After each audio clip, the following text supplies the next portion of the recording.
북한이 장거리 순항미사일 발사 사흘 만에 동해상으로 탄도미사일 2발을 발사했습니다. 유엔 결의안 위반으로 우리 정부는 국가안전보장회의를 소집했습니다. 윤석열 후보와 박지원 국정원 장관 설전이 이어졌습니다. 윤 후보가 박 원장을 향해 이성을 잃었다며 함께 술 마신 적 없다고 하자 박 원장은 다 적어놨다며 반박했습니다. 성남시 대장동 개발 시행사인 화천대유가 분양 수익까지 올려 설립 5년 만에 7천억 원 매출을 올린 것으로 파악됐습니다. 이재명 후보는 관련 수사에 100% 동의한다고 했습니다. 서울에서 처음으로 코로나 확진자 수가 800명을 넘어섰습니다. 코로나 장기화에 생활고를 호소하던 자영업자가 또 극단적 선택을 했습니다. 아파트값이 치솟자 정부가 원룸 규제 완화에 나섰습니다. 원룸에 방 3개, 거실 하나를 둘 수 있게 했는데 고육지책 우려도 나옵니다. 일본 후쿠시마 원전 덮개 표면 부분에서 기준치 1000배가 넘는 방사선량이 검출됐습니다.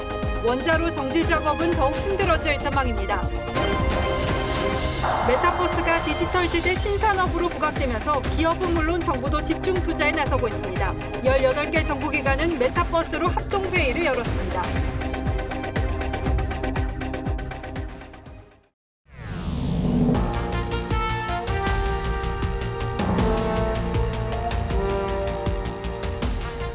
시청자 여러분 안녕하십니까? 뉴스9의 신동욱입니다.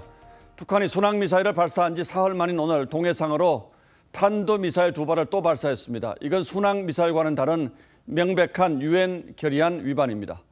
우리 정부도 사안이 중대하다고 판단해서 긴급히 국가안전보장회의를 소집했고 이렇게 되면 미국도 태평양 건너 한반도를 다시 주목하지 않을 수 없게 됐습니다.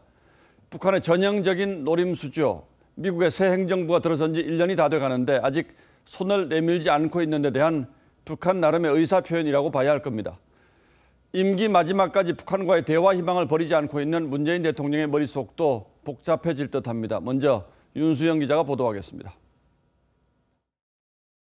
북한이 오늘 오후 12시 34분과 12시 39분 평안남도 양덕 일대에서 단거리 탄도미사일 2발을 동해상으로 발사했습니다. 합참에 따르면 비행거리는 800km, 최고 고도는 60km로 저고도였습니다. 전문가들은 남한을 겨냥한 전술 핵무기인 북한판 이스칸데르 개량형 미사일로 추정하고 있습니다. 이스칸데르를 개량한 신형 전순 유도탄일 가능성이 매우 높다고 할 수 있겠습니다. 아마 북한은 미국의 대화 제의에 몸값을 높이려는 앞서 북한이 지난 주말 신형 장거리 순항 미사일을 발사했을 때 우리 정부는 개의치 않는 듯한 태도를 보였습니다. 이번에 북한의 순항 미사일 발사가 우리에게 위협이 아닙니까?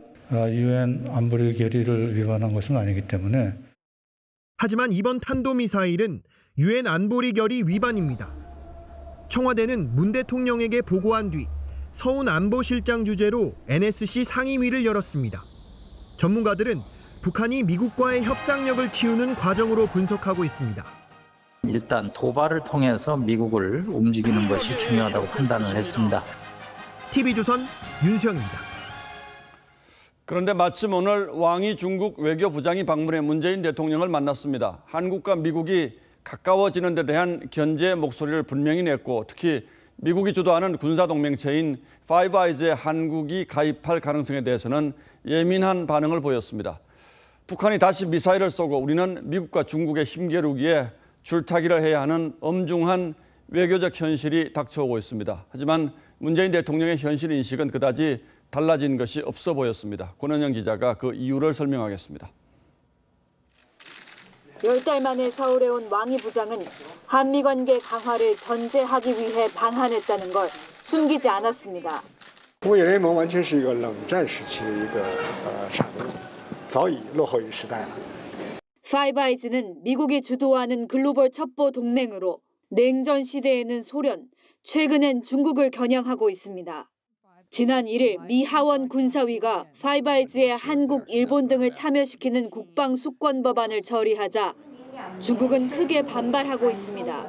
왕이 부장은 북한의 장거리 순항 미사일 발사에 대해선 두둔하는 듯한 발언을 했습니다. 各个方面，其实不光朝鲜，其他的一些国家也在举行一些军事方面的行动。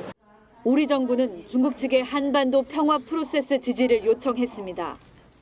한반도의 비핵화와 평화 정착을 위해 노력할 것입니다. 중국의 변함없는 지지를 바라며 왕이 부장은 문 대통령에게 베이징 동계올림픽이 남북관계 개선의 계기가 되도록 노력하겠다고 화답했습니다. TV조선 권은영입니다. 북한이 탄도미사일 발사 도발을 한 오늘 우리 군은 SLBM 잠수함 발사 탄도미사일 시험 발사에 성공했습니다. 물의 저항을 뚫고 탄도미사일을 쏘아 올리는 기술인 만큼 쉽지가 않고 전 세계적으로도 이 기술을 가진 나라는 우리를 포함해 7개 나라밖에 되지 않습니다. 그러나 무기 전문가들은 이번 시험 성공에도 불구하고 실질적인 전쟁 억지력으로 활용하기에는 한계가 있다고 설명합니다. 그 이유는 뭔지 김도형 기자에게 들어보겠습니다. 바닷속에서 힘차게 튀어오른 미사일이 거대한 화염과 함께 순식간에 공중으로 치솟습니다. 우리 군의 3,000톤급 잠수함인 도산 안창호함에서 발사된 SLBM입니다. 국방부는 충남 안흥 국방과학연구소에서 시험 발사된 SLBM이 남쪽으로 400km 정도 날아가 표적을 정확하게 명중했다고 밝혔습니다. 이로써 한국은 세계 7번째 SLBM 운용국이 됐습니다. 북한은 SLBM 수중 발사까지는 성공했지만 아직 잠수함 발사 시험 단계에 이르지는 못한 것으로 알려졌습니다. 우리 SLBM이 아주 효과적인 억지력이 될 수 있을 것이라고 생각합니다. SLBM은 적의 감시망이 미치지 않는 잠수함에서 신속 발사가 가능하다는 점에서 대북 억제력을 높이는 효과가 큰 것으로 평가됩니다. 그 잠수함이라는 은밀하게 기동하는 플랫폼을 가지고 미사일을 쏠 수 있기 때문에 문 대통령은 한국형 타우루스로 불리는 장거리 공대지 미사일의 공중분리 시험도 참관했습니다. 국산 전투기 KF-21 보라매에 이 미사일을 탑재하면 전투기가 군사분계선을 넘지 않고도 우리 영공에서 북한 핵심 시설을 정밀 타격할 수 있게 됩니다. TV조선 김도영입니다. 예, 보신 대로 북한이 다시 탄도미사일을 발사했습니다. 그 의도가 뭔지 신범철 경제사회연구원 외교안보센터장에게 직접 좀 물어보겠습니다. 자, 신 박사님 어서 오십시오. 예, 안녕하세요. 자, 북한이 이 정도 도발한 것은 굉장히 오랜만이죠? 네, 그렇습니다. 올해 5번째 미사일 발사 실험이지만 사실은 3월 이후에는 잠잠했거든요. 그런데 한미연합군사 훈련 바로 직전에 북한이 경고를 한 다음에 본격적인 도발에 나서고 있는 것 같습니다. 예, 그 탄도미사일의 성능이 진전됐다든지 이런 징후는 있습니까? 어떻습니까? 아직 발표한 거로 봐서는 획기적인 진전은 확인할 수 없는 거고요.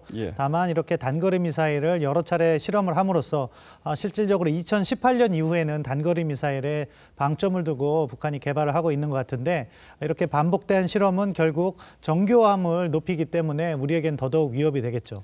자, 그런데 중요한 게 조금 전에 저희 기자 리포트를 보시면 문재인 대통령이 여전히 한반도 평화 프로세스라는 표현을 쓰는데 이렇게 되면 북한으로서는 이 정부와는 대화하지 않겠다 이렇게 봐야 되는 겁니까? 그런 의도로 봐야 됩니까? 북한의 시간표는 2개가 있다고 생각해요. 하나는 핵 능력을 강화하는 시간표는 이거는 전혀 변함없이 일관되게 추진되는 거고 협상은 변화무쌍하다. 그렇기 때문에 현재 상황에서 북한이 단거리 미사일 발사한다 하더라도 내년 2월에 북경 올림픽 계기에 정상회담이나 이런 것은 여전히 가능성을 열어두고 북한은 접근할 겁니다. 궁극적으로는 핵 보유를 인정받기 위해서.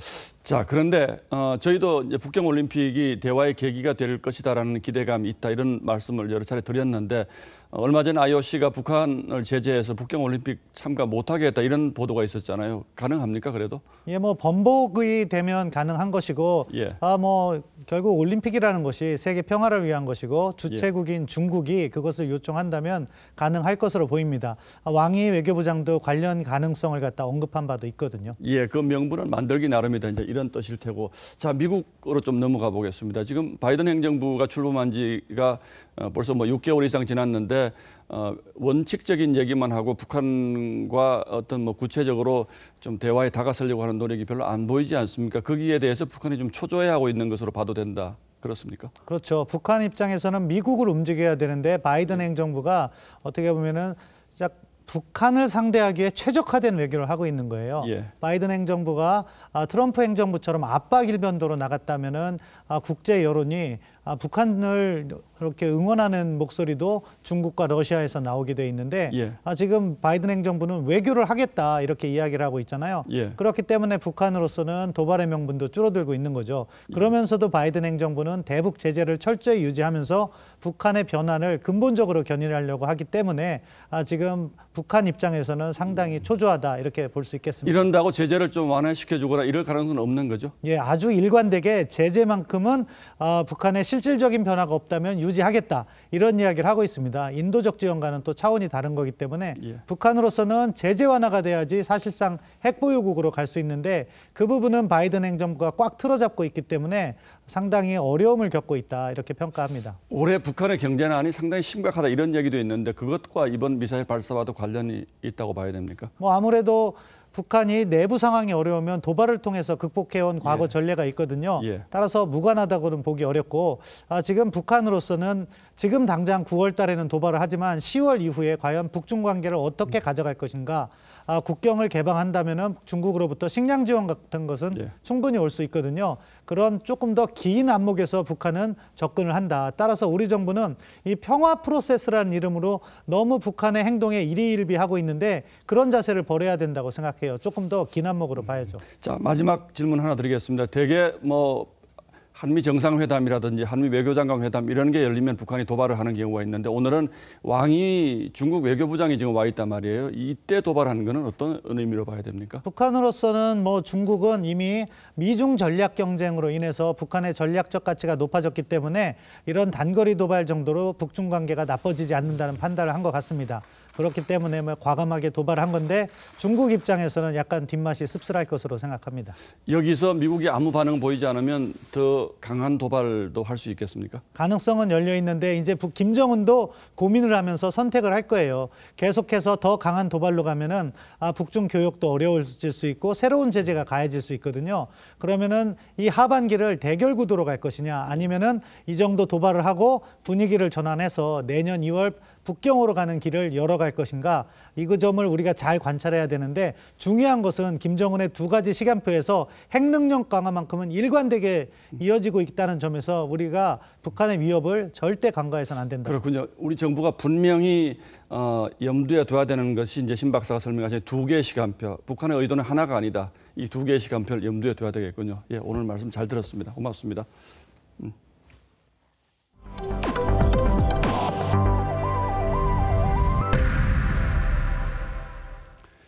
국민의힘 윤석열 대선 후보와 박지원 국정원장이 국정원 대선 개입 의혹을 둘러싸고 치열한 신경전을 벌이고 있습니다. 박지원 원장이 이른바 고발 사주 의혹의 제보자인 조성은 씨를 여러 차례 만난 사실이 드러나면서 이번 사건에 개입했을 가능성이 있다는 게 윤 후보 측의 판단입니다. 관련해서 박 원장이 윤 후보와 자주 술을 마셨다. 내가 입을 다무는 게 좋다라고 했습니다. 이게 무슨 뜻일까요? 협박처럼 들리기도 하는데 이에 대해서 저희 취재진이 윤석열 후보에게 이게 무슨 뜻인지 직접 물어봤습니다. 이채림 기자입니다. 윤석열 후보는 박지원 국정원장이 이성을 잃은 것 같다면서 아무리 까봐야 나올 것이 없다고 했습니다.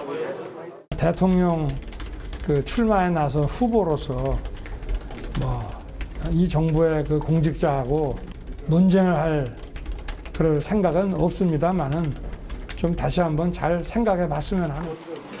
박 원장이 앞서 윤우진 전 용산 세무서장 사건을 거론하며 저와 술 많이 마셨다. 내가 입 다물고 있는 게 유리하다고 말한 걸 정면으로 반박한 건데 박 원장은 윤 후보의 기억이 가물가물한 것 같다. 난 다 적어놓는다며 물러서지 않았습니다.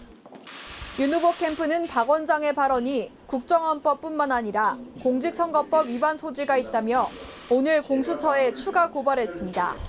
국민의힘 정보위원들은 국정원을 항의 방문했고 문재인 대통령에 박 원장을 사임하라고 촉구했습니다.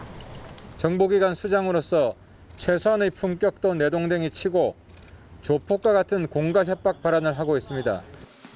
박 원장이 면담 요구에 응하지 않으면서 야당은 정보위 전체 회의 소집을 다시 요구해 박 원장을 부를 계획입니다. TV조선 이채리입니다. 예, 사건이 좀 복잡해지긴 했습니다만 시작은 당시 대검에 근무했던 손준성 검사라는 사람입니다. 고발장의 작성자로 지목됐고 윤 총장의 사주를 받았다는 의혹의 당사자이기도 합니다. 물론 본인은 작성하지도 김웅 의원에게 전달하지도 않았다고 강하게 부인하고 있습니다. 이 지점에서 논란이 또 하나 있습니다. 당초 손 검사가 윤석열 후보와 매우 가까운 사이라는 가설에 대한 것입니다. 여권은 손 검사의 당시 위치가 윤 총장과 매우 가까운 곳에 있었다는 점을 강조하고 있습니다만 당시 법무장관이었던 추미애 장관이 지금 와서 전혀 다른 얘기를 했습니다. 자신이 손 검사를 다른 곳으로 보내려고 했는데 청와대와 민주당에서 유임시켜달라는 로비가 있었다고 했습니다. 그렇다면 손준성이 윤석열과 가까워서 고발장을 대신 작성했을 거란 가설도 무너질 가능성이 있습니다. 더 자세한 설명은 최원희 기자에게 부탁했습니다. 추미애 후보의 발언은 법무부 장관 시절 손준성 검사를 왜 임명했느냐는 이낙연 후보의 질책성 질문에 답하는 과정에서 나왔습니다. 유임을 고집하는 로비가 있었고요. 윤석열 로비에다가 또 당에서도 어마어마한 사람들이 있었죠. 청와대 안에도 있었고요. 손 검사는 추미애 장관 시절인 지난해 1월 월성원전 등 권력 수사를 하던 검사들과 윤석열 당시 총장의 측근을 대거 좌천시키던 인사에서 대검 수사정보정책관으로 임명됐고 그해 8월 인사에서도 유임됐습니다. 박범계 법무장관은 손 검사가 윤석열 후보와 특별한 관계라고 주장했는데 전임 총장과 손준성 검사와의 관계는 매우 특별한 관계였습니다. 추 후보가 오히려 당청 인사가 손 검사를 비호했다는 상반된 주장을 내놓은 겁니다. 추 후보는 해당 인사가 누구냐는 질문에는 답변을 피했습니다. 제가 지금 말씀드리면 이 국기문란 사건인데요. 인사 논란으로 문제가 바뀌어지는 거예요. 윤석열 후보 측은 충격적인 고백이라며 손준성과 청와대 관계를 설명하라고 주장했습니다. 또 검찰 인사에 청와대와 민주당의 개입을 규명해야 한다고 했습니다. 민주당 관계자는 추 장관의 발언에 대해 당시 추윤 갈등이 깊었던 만큼 검찰총장의 요구를 당청이 어느 정도 수용할 필요가 있지 않았겠느냐고 설명했고 박수현 국민소통수석은 청와대가 왈가왈부할 사안이 아니라고 했습니다. TV조선 최원입니다. 민주당 이재명 후보와 관련이 있는 성남 대장동 개발 의혹도 새로운 갈래를 계속 쳐나가고 있습니다. 핵심은 공공개발로도 충분한 노른자위 땅에 영세한 신생업체가 참여해 큰 이익을 얻어나갔다는 건데 물론 아직은 이재명 지사가 개입했다든지 이익을 나눠 가졌다는 어떤 물증도 정황도 없습니다. 다만 그 과정이 너무나 이상하다는 게 여러 언론이 제기하는 의혹일 뿐입니다. 이 업체는 자본금 5천만 원으로 참여해 500억 원 이상의 배당금을 챙겨갔는데 이게 다가 아니었습니다. 배당과는 별도로 직접 개발에 참여해 엄청난 개발 이익까지 얻은 것으로 확인됐습니다. 황정민 기자가 취재했습니다. 성남 대장지구 개발 사업을 맡고 있는 성남의뜰 컨소시엄은 경쟁 입찰로 공동주택 부지의 시행사를 선정했습니다. 남판교로 불리는 알짜 지역이다 보니 일부 부지는 경쟁률이 180대 1을 넘었던 것으로 전해졌습니다. 그런데 화천대유는 경쟁 입찰 없이 수의계약으로 대장지구에서 5개 부지의 시행권을 확보했습니다. 화천대유가 성남의뜰 컨소시엄에 참여할 때부터 직접 부지를 사용할 수 있는 권리를 확보했기 때문입니다. 이로써 화천대유는 577억 배당금과 별도로 2,200여 세대를 건설해 분양 수익까지 챙겼습니다. 직원 수 16명에 불과한 화천대유의 매출은 2017년 18억 원에서 지난해 7천억 원으로 급성장했습니다. 야당은 대장동 사업 특혜 의혹에 대해 공수처가 수사에 나서라고 했고 수사를 촉구하는 청와대 청원글도 올라왔습니다. 민간업체의 막대한 수익률에 대해선 국회 대정부 질문에 출석한 김부겸 총리도 상식적이진 않다고 했습니다. 이런 투자 보신 적 있으십니까? 이게 정상적 투자로 보이십니까? 제가 이런 내용을 잘 몰라서 그렇겠습니다만 조금 상식적이지는 않다. 이재명 후보는 민간사 이익 배분은 성남시가 관여할 일이 아니었다며 수사 요구에도 찬성한다고 했습니다. 제가 알기로는 이미 수사 몇 번 했습니다. 했는데 또 요구를 하면 하시는 거야. 저는 100% 찬성한다. TV조선 황정민입니다. 예, 다음 뉴스입니다. 코로나19 신규 확진자가 다시 2,000명을 넘어섰습니다. 서울에서 처음으로 800명을 넘으면서 수도권 확진자는 발병 이후 가장 많은 1,656명에 달했습니다. 추석 연휴 가족 모임에서 더 많은 확진자가 나올 가능성을 걱정하는 정부가 모임 시간과 감염 위험 사이의 상관관계를 보여주는 통계치를 내놓았습니다. 구체적인 내용은 송민선 기자가 소개하겠습니다. 송파 가락시장 집단 감염은 16명이 늘어 모두 148명이 확진됐습니다. 서울에선 은평구 고등학교와 어르신 돌봄시설 등에서도 집단 감염이 발생하며 하루 확진자는 처음 800명을 넘었습니다. 개인 간 접촉을 통한 감염도 400명에 가깝습니다. 신규 확진자 808명은 집단 감염 52명, 병원 및 요양시설 11명, 확진자 접촉 377명. 수도권 전체 확진자도 발병 이후 가장 많은 1,656명을 기록했습니다. 추석 연휴 가족 모임을 통해 비수도권까지 유행이 재확산될 가능성은 더 커졌는데 정부는 모임의 위험을 보여주는 실험 결과를 공개했습니다. 무증상 감염자 가족과 마스크를 쓰지 않고 안방이나 거실에서 12시간을 함께 지내면 감염 위험은 78%에 달했습니다. 하지만 모임 시간을 4시간으로 줄이고 10분마다 환기를 하면 감염 위험은 18%까지 줄었습니다. 전날 가서 이제 가족들끼리 인사하고 다음날 차례 준비하고 차례 지내고 그럼 대략 같은 방에서 12시간 정도 있게 된다고 추산이 되었습니다. 연구진은 모임을 40% 줄이면 한 달 반 뒤 확진자는 2천여 명에서 1,300여 명으로 33%가량 줄어든다고 강조했습니다. TV조선 송민선입니다. 예, 하지만 지금까지 백신 접종 완료율은 40%를 간신히 넘긴 수준입니다. 정부는 일상 회복 수준을 강화하기 위해서 접종률을 높이고 무증상 경증 환자들의 재택 치료도 확대하겠다고 밝혔습니다. 집에서 머물다가 이상이 생기면 치료받을 수 있는 곳도 처음으로 문을 열었다고 하는데 어떤 곳인지 황병준 기자가 다녀왔습니다. 국내에서 처음 문을 연 코로나19 환자 단기 진료센터입니다. 자가 진료를 하는 무증상 경증 환자가 고열 등의 증세가 나타나면 내일부터 센터에 와 진료를 받을 수 있습니다. 의료진은 대형 창문을 통해 환자와 접촉하지 않으면서 대면으로 진료할 수 있습니다. 2분까지 계실 수가 있으셔서 총 28분까지는 수용이 가능합니다. 센터에 도착한 환자는 이곳에서 X선 검사를 받은 뒤 음압병동 복도를 통해 병실로 이동하게 됩니다. 천장에 설치된 환기구에선 1시간에 10번씩 공기가 공급됩니다. 항상 이제 환기를 하게 돼 있고 기압차가 단계적으로 형성돼 있기 때문에 안전하게 이제 출입이 가능하도록 설계가 돼 있습니다. 진료를 요청한 환자는 구급차를 통해 집에서 센터로 이송됩니다. 환자는 당일 통원 치료부터 하루에서 사흘간 입원 치료까지 받을 수 있습니다. 증상이 호전되면 귀가해 남은 격리 기간을 채워야 하고 악화되면 전담 치료병원으로 옮겨지게 됩니다. 방역당국은 의료체계 부담을 덜기 위해 전체 확진자의 대다수인 무증상 경증 환자의 재택치료와 대면 진료를 확대할 예정입니다. TV조선 황병준입니다. 태풍 찬투의 간접 영향으로 사흘 동안 많은 비가 쏟아진 제주가 내일 밤 최대 고비를 맞을 것으로 예상됩니다. 이 남해를 관통할 것으로 예상됐던 찬투가 그나마 다행으로 당초 예상보다는 남동쪽으로 방향을 틀긴 했습니다만 이 제주와 남해안 일대 피해는 내일부터 이틀 동안 집중될 전망입니다. 자, 제주 서귀포에 나가 있는 취재기자 연결합니다. 배상윤 기자, 지금 날씨 어떻습니까? 네, 제주는 오늘 하루 종일 비가 내렸다 그쳤다를 반복하고 있습니다. 비는 지금 보시는 것처럼 잠시 소강 상태에 접어들었지만 초속 10m에 이르는 강한 바람과 또 높이 5m에 이르는 높은 파도까지 일면서 태풍이 이렇게 다가오고 있음을 실감할 수 있습니다. 제주는 내일 오후부터 태풍의 지적 영향권에 들어가겠습니다. 태풍 찬투는 현재 제주 서귀포 남남서쪽 320km까지 접근했습니다. 순간 최대 풍속은 초속 29m에 이르고 태풍의 강도는 중간, 반경은 280km로 크기는 중형입니다.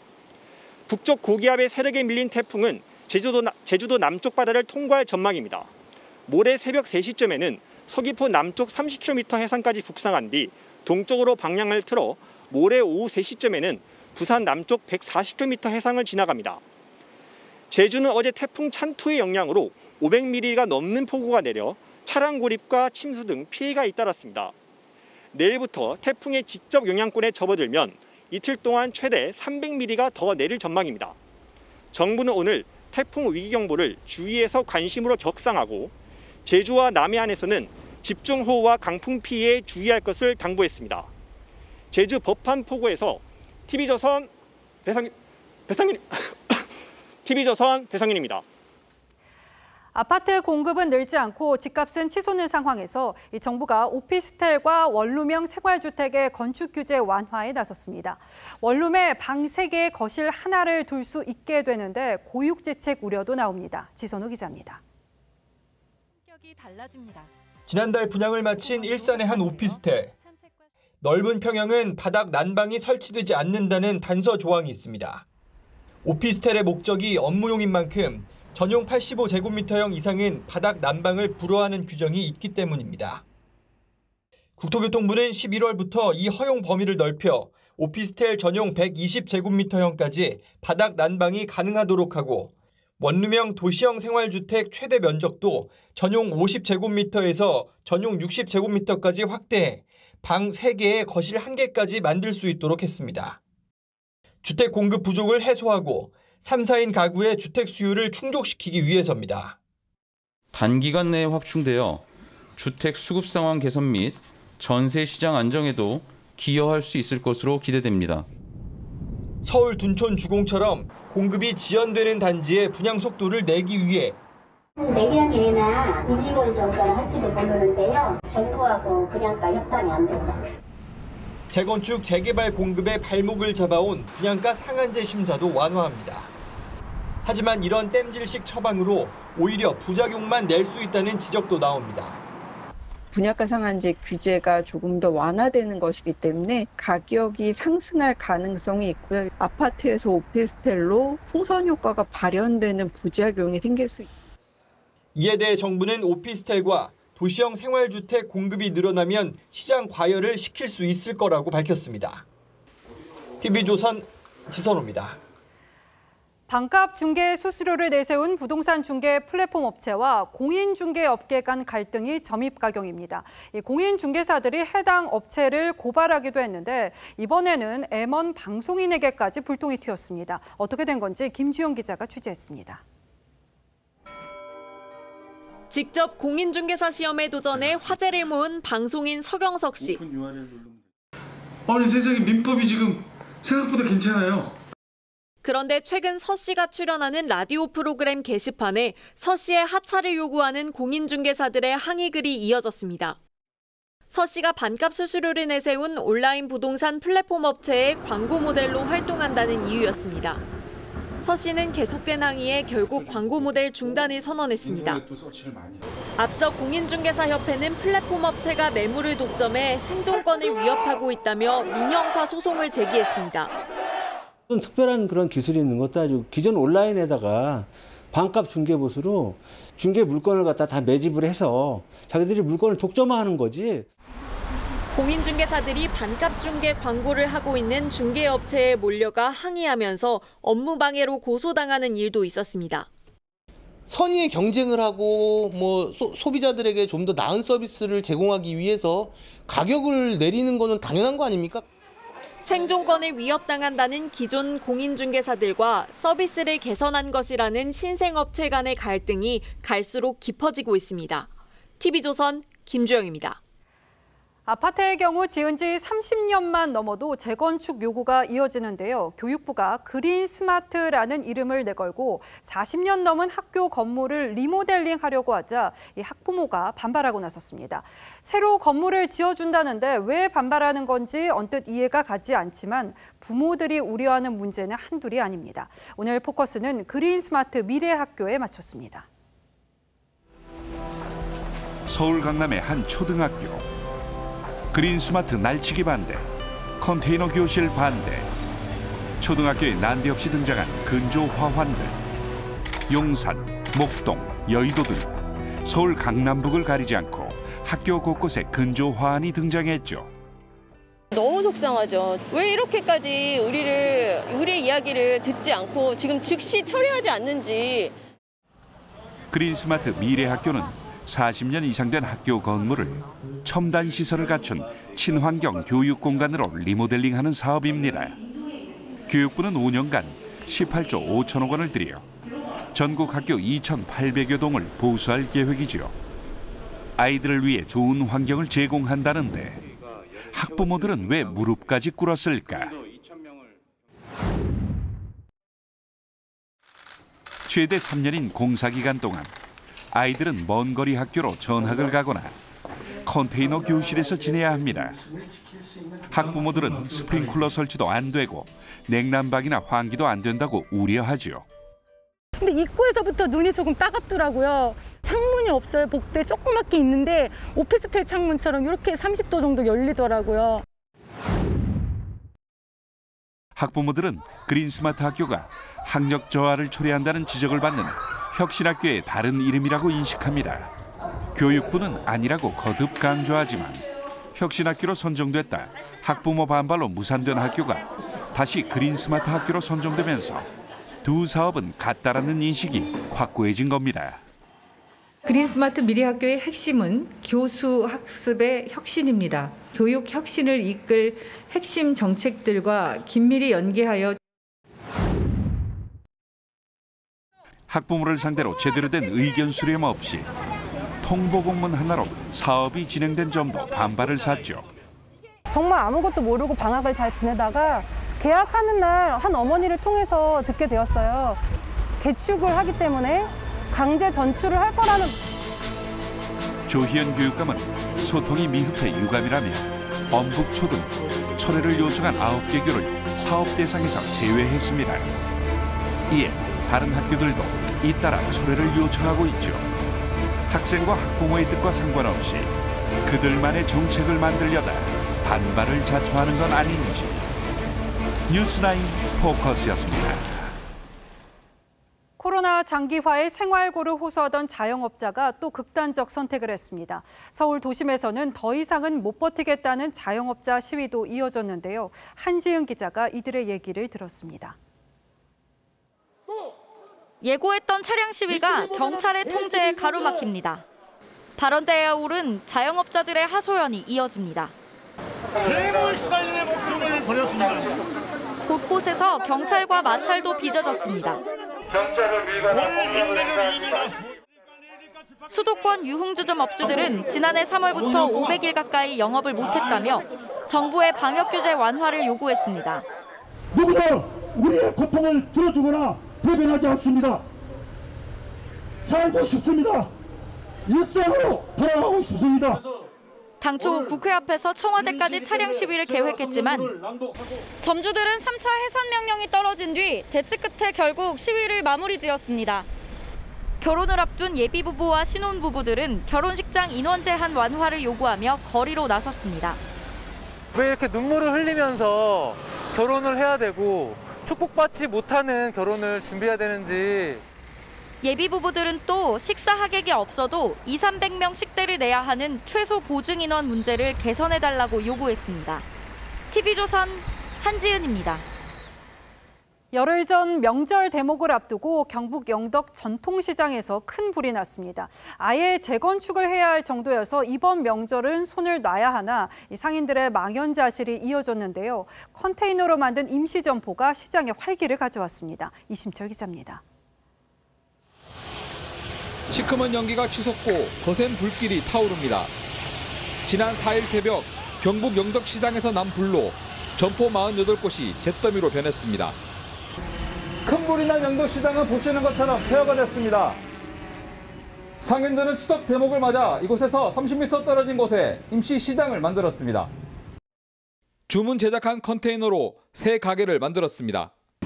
불탄 상품들은 대출을 내거나 외상 거래로 다시 드러났습니다. 이 모든 게 다 타버렸으니까 우선 거래소에 전화를 해가지고 물건 좀 보내달라고. 부족한 창고 공간도 서로 조금씩 양보했습니다. 좁으니까 저 맨 뒤쪽으로 지금 저온 창고 냉동고를 지금 각자가 우선 구입해가 지금 설치 중에 있습니다. 상인들은 새 출발을 다짐하고 또 하면 된다. 괜찮다. 판매도 1등, 손해도 1등. 그래. 뭐든 1등이다. 단골 손님들은 임시시장 개장 첫날을 잊지 않고 찾아와 희망을 나눕니다. 깨끗하기도 깨끗하고 이렇게 진열도 잘 해놓고 불편함이 없도록 잘 해놨습니다. 다 아는 분들이라서 너무 가슴이 많이 아팠습니다. 불이 난 시장 건물은 사실상 재건축이 불가피해 영덕시장은 이곳에서 앞으로 3년 동안 임시로 운영될 예정입니다. TV조선 이심철입니다. 애플이 새 스마트폰을 출시하면서 경쟁사인 삼성을 자극했습니다. 그러자 삼성이 접히는 스마트폰의 흥행을 자랑하면서 응수했는데요. 세계 스마트폰 시장을 놓고 글로벌 업체 간 자존심 경쟁도 치열해지고 있습니다. 오현주 기자입니다. 미국 조슈아 트리 국립공원에서 걸어 나오는 애플 CEO 팀 쿡. 최고라는 수식어를 반복하며 새 스마트폰에 자신감을 드러냅니다. Industry-leading durability. These are the best iPhones we've ever created. 전작과 비슷한 디자인으로 외관상 달라진 게 없지만 두뇌 역할을 하는 칩을 업그레이드해 카메라, 배터리 등의 성능을 끌어올린 걸 강조한 겁니다. 그러면서 삼성에게 도발합니다. The competition is still playing catch-up to our chips, not just from last year, but even from 2 years ago. 삼성도 곧바로 맞받았습니다. 미국 법인 SNS에 우리만 데자뷰로 느끼냐고 자극하더니 반으로 접혔으면 더 멋졌을 텐데 라며 삼성의 폴더블 폰을 추켜 세웁니다. 대중화를 목표로 가격을 낮춘 접는폰은 국내에 이어 외산폰의 무덤으로 불리는 중국과 인도 등에서도 흥행에 성공해 전작의 총 판매량을 한 달 만에 따라잡았습니다. 여기에 중국 샤오미는 가성비를 앞세운 신형 스마트폰을 오늘 밤 공개합니다. 절대 강자가 없는 세계 스마트폰 시장. 선두 경쟁이 더욱 치열해지고 있습니다. TV조선 오현주입니다. 이 가상과 현실의 벽을 허무는 메타버스. 이 메타버스가 디지털 시대의 신산업으로 부각되면서 기업은 물론 정부도 집중 투자에 나서고 있습니다. 18개 정부기관은 메타버스로 합동회의를 열었는데요. 박상현 기자가 보도합니다. 본인의 아바타를 만드는 과기부 장관.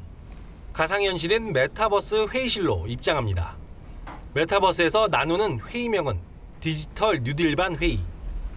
정부가 디지털 시대를 맞아 관계기관 회의를 메타버스에서 진행했습니다. 새로 추가된 초연결 신산업 육성 분야는 가상과 현실의 융합을 통해 대한민국의 경제 영토를 확장할 수 있는 새로운 기회로 정부는 2025년까지 메타버스 관련 사업에 2조 6천억 원을 투입하기로 했습니다. 민간 기업은 메타버스 사업 확장에 더 적극적입니다. 코로나 시대에 비대면이 활성화되면서 이제는 채용 설명에도 메타버스가 대신합니다. SKT는 자체 플랫폼에서 아바타가 회사 소개를 해 관심을 끌었습니다. 이동통신 사업 외에도 정말 많은 사업들을 하고 있는데요. LG유플러스와 KT 등 통신사들도 전담 조직까지 만들어 메타버스 시장 공략에 나섰습니다. 현대차는 오늘 출시한 경영 SUV 캐스퍼를 메타버스 공간에서 공개하며 새로운 마케팅 방안으로 활용하고 있습니다. 실제 글로벌 기업들이 뛰어든 메타버스 시장은 지난해 50조 원 규모에서 2030년 1,700조 원에 달할 것으로 전망되고 있습니다. 가상이 현실이 되는 공간, 메타버스 세계를 향한 민관의 도전이 뜨거워지고 있습니다. TV조선 박상현입니다. 예, 다시 정치권으로 돌아가 봅니다. 민주당 이낙연 후보가 열세를 만회하기 위해서 던진 승부수, 의원직 사퇴안이 오늘 국회를 통과했습니다. 이로써 이낙연 후보는 국회의원이 아닌 자연인 신분으로 그야말로 대선에 집중할 수 있게 됐습니다. 경선이 과열되면서 지지자들 간의 폭행 사건도 벌어졌습니다. 이 후보의 의원직 사퇴가 경선에 새로운 변수가 될 수 있을지 조정린 기자가 분석했습니다. 이낙연 후보가 국회 본회의장 연단에 서서 동료 의원들에게 본인의 사직안을 통과시켜달라고 호소합니다.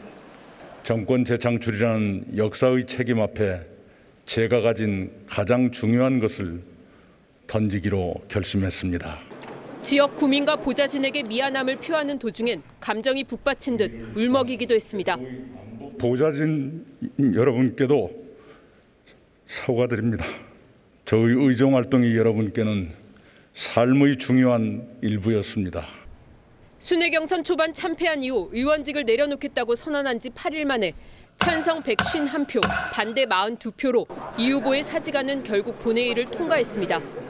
의원직 사퇴로 배수진을 친 뒤 이재명 후보 28.7%, 이낙연 후보 25.1%로 오차 범위 내 접전을 기록한 여론조사도 나왔습니다.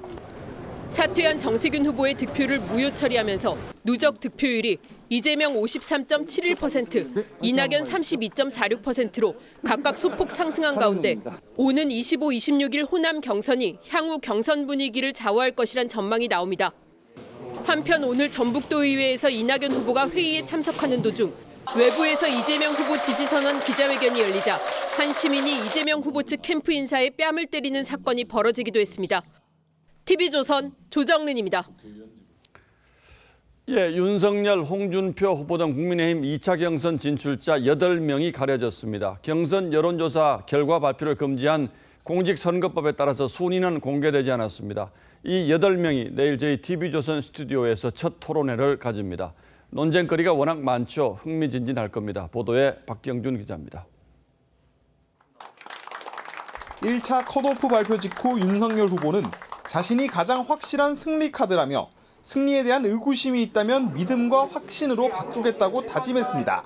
국민들께서 또 우리 당원 동지들께서 열렬히 지지를 해주신 것에 대해서 막중한 책임감을 느낍니다. 홍준표 후보는 컷오프 안 된 것이 다행이라면서도 TV 토론에 대해선 특별히 준비할 것도 없다고 자신감을 보였습니다. 아직 50일이 남았습니다. 그 사이에 어떤 게 또 출렁거릴지 그건 아무도 모릅니다. 유승민 후보는 SNS를 통해 경제, 안보 등 자신의 경쟁력을 강조했고 정치 선언 뒤 지지율 정체로 고전 중인 최재형 후보는 캠프 해체로 승부수를 던졌습니다. 최 후보 측은 초심으로 돌아가 직접 국민들 속으로 들어가겠다는 뜻이라고 설명했습니다. 8명의 후보들은 내일 TV조선을 시작으로 6차례 열리는 TV 토론회에서 불꽃 튀는 설전을 벌일 예정입니다.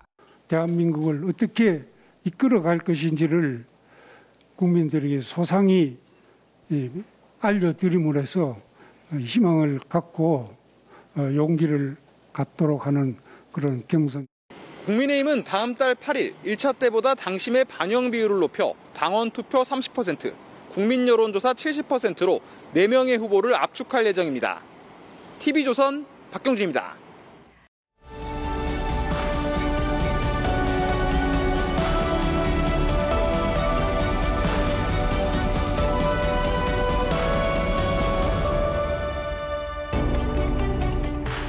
중국 스촨성 대지진 때 일입니다. 무너진 집 잔해를 온몸으로 막고 웅크린 채 숨진 엄마 품에서 아기가 숨을 쉬고 있었습니다. 그리고 아기 포대기 속 휴대전화에 이런 문자 메시지가 나왔습니다. 사랑하는 나의 보배야. 살아남으면 꼭 기억해다오. 내가 널 사랑했다고. 인도 철학자 라저니 씨가 말했습니다. 위기가 닥쳐 아이와 어머니 중 한 명만 구제받는 상황이라면 어머니는 언제나 아이가 살아야 한다는 각오가 돼 있다고. 하지만 아이가 엄마 배 속에 있다면 결정은 쉽지 않습니다. 가족, 의료진 모두 태아를 포기하라고 하기 때문이죠. 뉴질랜드의 이름난 마오리족 변호사가 임신 직후 암이 재발한 사실을 알게 됐습니다. 의사는 당장 낙태하고 항암 치료를 받으라고 했지만 그는 끝내 거부했습니다. 암세포가 퍼져가는 고통을 참아낸 끝에 아기를 낳고 2달 뒤에 숨을 거뒀습니다. 남편은 그 2달이 아내의 인생에서 가장 소중하고 행복한 때였다고 전했습니다. 영국의 28살 엄마가 작년 말 병원에서 슬픈 소식과 기쁜 소식을 함께 들었습니다. 오른쪽 다리에서 뼈암 골육종이 재발됐다는 사실과 셋째 아기를 가졌다는 사실이었습니다. 의사는 낙태 후 항암 치료와 다리 절단 중에 하나를 선택해야 한다고 말했습니다. 엄마는 주저없이 다리를 포기했습니다. 곧바로 수술을 받은 뒤 휠체어를 마다하고 목발을 짚고 생활했습니다. 태어날 아기의 건강을 위해서였죠. 그는 뒤이어 폐암 말기 진단까지 받았지만 끝내 건강한 아기를 얻었습니다. 그가 엊그제 인터뷰에서 말했습니다. 내가 언제까지 살지 모르지만 아이들이 행복하게 사는 한 언제든 떠날 수 있습니다. 영국에서는 2달 전에도 비슷한 사연이 전해졌습니다. 선천성 척추병을 앓던 엄마가 아기를 가진 뒤에 약 복용을 중단했습니다. 그러자 임신 18주에 다리에 이상이 생겼습니다. 의사는 전신 마비까지 올 수 있다며 다시 약을 먹으며 치료할지 아니면 아이를 낳을지 결정하라고 했습니다. 역시 엄마는 아기를 선택했습니다. 하반신에 번지는 고통을 버텨내 출산한 직후 한쪽 다리를 절단했습니다. 위대한 모성을 전하는 여기가 어디 이뿐이겠습니까? 유대 금원집에 이런 구절이 나옵니다. 신은 모든 곳에 있을 수 없어서 어머니를 보냈다. 어머니의 무조건 무한정한 사랑은 인간에 기울이는 신의 사랑과 닮았습니다. 추석이 다가옵니다. 벌써 어머니는 하루에도 몇 번씩 대문박 소리에 귀를 기울이고 계시겠죠. 9월 15일 앵커의 시선은 어머니의 이름으로였습니다.